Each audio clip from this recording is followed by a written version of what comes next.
guys, hello guys, kung makikita niyo guys, ano, ang kanilang crossing dito.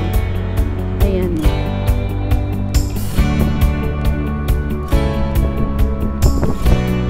Mayroon dito crossing na ayan na papuntang Budapest airport, Vienna International Center, Florida. Pero alam niyo po guys, ayan, walang hassle at ano, kasi sagana sila sa stoplight. Tapos dito rin may stoplight. So sagana po sila ng stoplight at sa mga signs.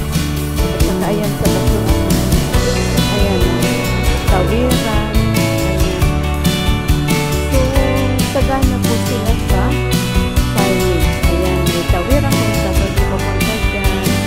Matatawid ko rin yung papunta rito. Ayan. Ayan naman yung papunta dyan. So, parang style ng Cubao ito dito. Pero, tingnan nyo, walang hassle.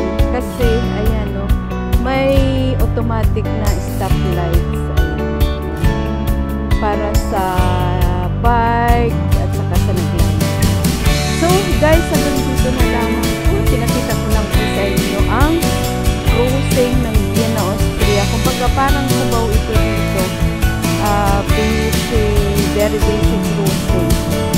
Pero hindi hassle ang traffic. I love you guys. God bless and bye-bye. Don't forget to subscribe to my channel, Amelie Tupaker, and God bless. Babush. Love you all. Babush.